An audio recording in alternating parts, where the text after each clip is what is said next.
Okay, I guess I'm recording. With the size and the space, it all seems such a waste. We're going to go through the whole mixing process, or at least my newbie attempt of doing so, and figured I'd record it so that, along the way we can reference back, see how we're doing. Mama who's making room with the sun. All right, we'll go step by step what to do. All right, so the very first thing you want to do once you get the stuff here, you open it up and you're going to file and save as. That way you always have the copy that was originally sent to you. That never gets altered. In case you accidentally do some altering, we're going to go ahead and save this as a folder. All right, so now that we've saved as, we're going to go ahead and just get right into it. So I'm going to open up the mix here, or inspect. What I've decided that I like doing is flushing everything into the exact same level so that everything has this sort of sweet spot of around between 12 and 18. What I like to do is just put all the instruments there right from the get-go. That way, when we go into phase 2, which is just doing your basic balancing, at least you're not trying to compensate for anything that may have come in a little bit hotter than other instruments. And anytime I see anything that essentially doesn't hit this 18, between the 12 and 18 mark, then we'll slap some gain on it until it does. So here we go. Straight tone, man. I love that sound of the guitar. A few inches later. All right. I think we finally finished it up. I did put the gain plug-in on each one so that they were all the same, so that when we get into balancing, we can kind of not have to compensate for any of the instruments that maybe just were coming in a little bit hotter than other instruments. Even though they weren't clipping, it just was good to, have them all straightened out and leveled out. Anyways, everything was, nothing was clipping. Everything was in between that mark that I believe we were aiming for. Goal accomplished on that one. I would probably say, your guitar and bass is going to be set aside from the pianos and vocals. So I'm going to do guitar and bass first as the important instruments. And so, of course, sticking with our friend the bass, I'm going to turn everybody down here.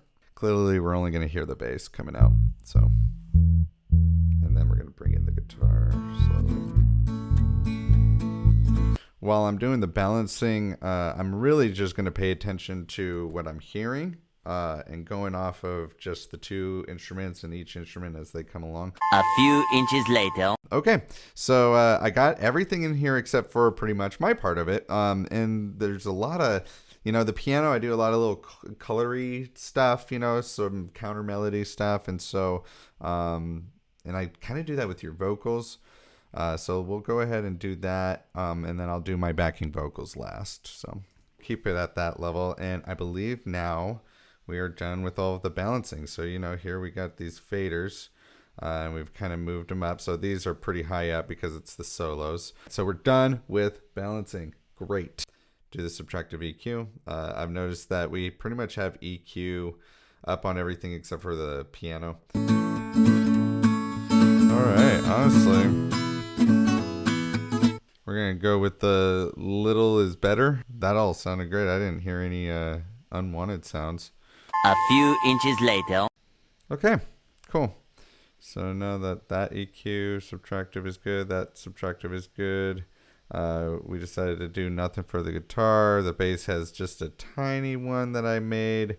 Now we're going into this compression and we're looking for consistency, but we also want to have a good tone. That's kind of what I've been learning a little bit about compression. And of course, I'm still very new at a lot of it, but we'll figure it out as we go, I suppose. There's two things that make it kind of hard to approach this, the tones and the instrumentation and some of the sets that were originally sent to me already have compressors, and it's probably, because of the sound that they were aiming for. So I don't really want to screw around with the tone. So it's hard because you don't want to mess with what's already sent to you, but at the same time, you got to have some control. So we're going to go ahead and listen, mostly use my ears to see what's going on. And we're going to start with the bass.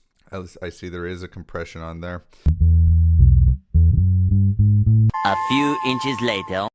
But okay, that was my valiant effort on compressing the bass in a way to where we had a little bit more of that bass punch, a little bit more of that pop, a little more of that presence in there. And we're going to move on to the guitar now and do the exact same kind of thing. All the compressors I actually put on a bus. So the guitars are bus to 1, your vocals to 3, mine was to 4, the piano was to 2. These are all going to a compression at a certain level, so it's not necessarily getting too compressed out. Just try to also kind of help let each of the parts pop a little bit into the mix. And so I found that was helpful to do that. Now that we got that all figured out on the compression side of things, now we're gonna do the EQ stuff. This is where I take the amount of instruments that are in there and I kind of let them sit in their own spaces. The piano, vocals, those are kind of the high-end stuff. Your vocals, could kind of sit in the center along with the bass, and then the guitars are a little bit more in the mid-range. Give the guitar a little mid-range love, give the bass a little bass love, and give these 4 vocals and the piano, give it its love kind of on the high ends. Starting with the bass, looking at the EQ that's already provided. The trick that my cousin was telling me about, don't ever use these high pass, low passes, but actually use shelves and let some of the other original stuff sink in. This one for a bass, I would imagine keep that sound going. I did notice a little bit of that heavier bass tone, but I like that heavier bass tone. So all right, now the guitars, both of these, now this shelf, they have it way up there. Yeah, okay. All right, so I was playing with the EQ on this one. I'd like these two to be EQ'd the same. So we'll go into the mix, and then we're going to copy this one over.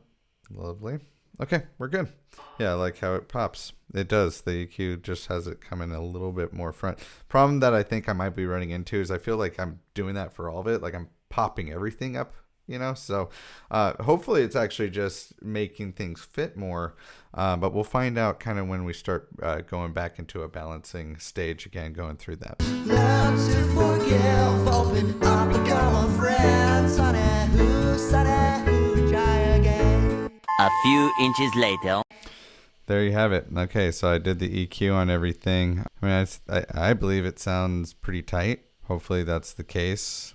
Track stack what's necessary and start shaping the groups with de-easers and limiters. Okay, we've already done a little bit of our balance to begin with. And we've done our EQing and compression, all that stuff. And when we play it, now when we look at the balance, we're going to see if we're clipping, if anything doesn't seem very consistent, especially with the vocals, the de-essers are going to be good just to smooth out our harsh sounds.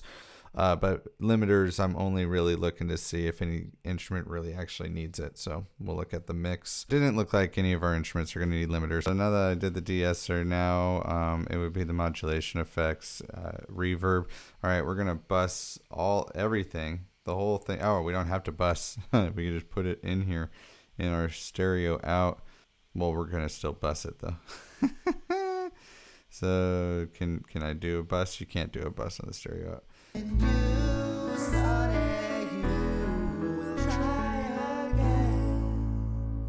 I'm only doing a little bit wet, maybe a little more wetter.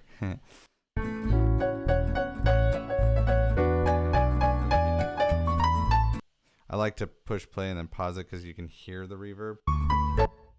Whoa. Yeah, I like that. That's pretty good. Good room. Good room, y'all. All right. So now what's cool is that I'll be able to do the panning and start fitting the instruments in the headphones in a fun way.